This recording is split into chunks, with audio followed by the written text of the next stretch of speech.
Assalamu alaikum. We are representing Group A. Today our documentary is about land observing networks and sea observing networks. What is land observing networks?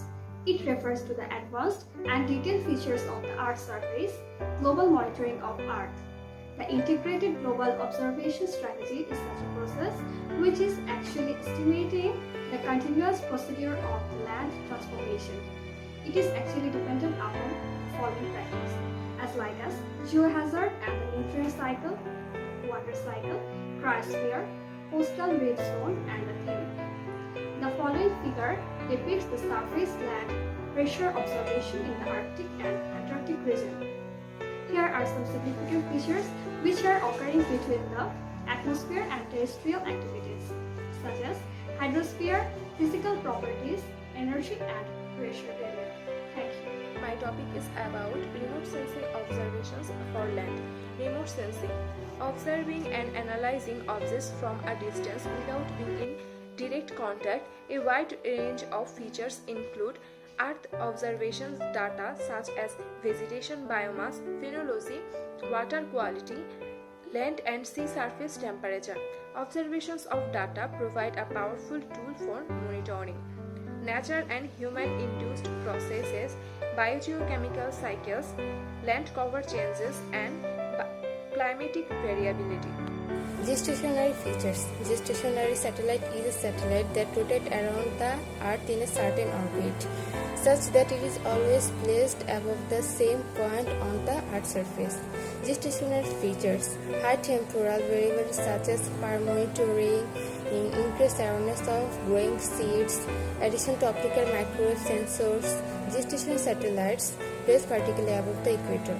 Geostationary satellites uses to detect the behavior for outer space. Its functions is to keep an eye on black holes, asteroids, stars, etc. It is also used for the purpose of navigation. Assalamu alaikum. I am Rezwana Chaudhary Rubaiya. My presentation topic is implementing new initiative, which is increasing use of hypersectorial data research to increase products in productive field, which is biodiversity, agriculture, and water. Second one is estimation of biomass, microwave, and optical sensors. And third one is laser technology, characterize vegetative structure. And fourth one is radar observation, which short wave X and C band and long wave L and P band. And the last one is informametric mode, which help us improve forest mapping and agricultural monitoring caused by drone, different kinds of IoT sectors, water management. The Global Sea Level Observing System GLOS. The GLOS is permanent global system for observation, monitoring and analysis of marine and ocean variables. High quality sea level observing network provides accurate description of the present state of the ocean including living resource, continuous forecast of the future condition of the sea. This is for forecast of climate change.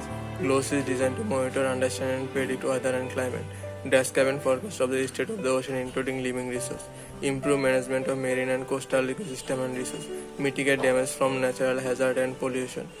Protect life and property on coastal and at sea. It is an expensive global system that can benefit all the nations enormously. However, no nation can maintain the system alone. By enabling global monitoring for the purpose of increasing scientific knowledge, GLOS provides critical information for all levels of governance and management. I am going to talk about the tide gauge sea level data. A tide gauge is a component which is used to record sea level rise, and this is a cause of global warming. So the positive scatter plot where it shows the relationship between the mean temperature and the mean sea level in the years of 1990, 2016 and 2017.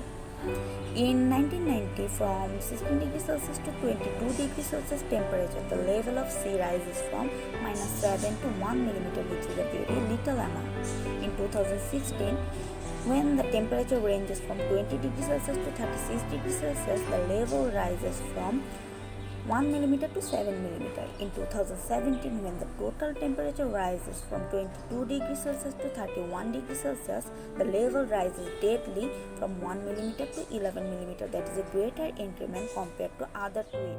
Glasgow Network.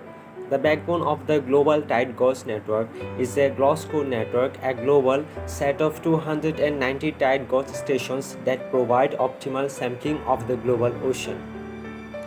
Glasgow network gauges are allocated to each island or group of islands at intervals not closer than 500 km and along continental coast at intervals not less than 1000 km.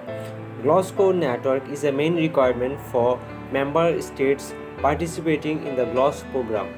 The Glasgow network has been complemented by the definition of regional sets of gauges in the several parts of the world, providing an extension and local densification of the core network. Regional GLOS networks are encouraged to expand, particularly in the partnership with the regional tsunami warning systems.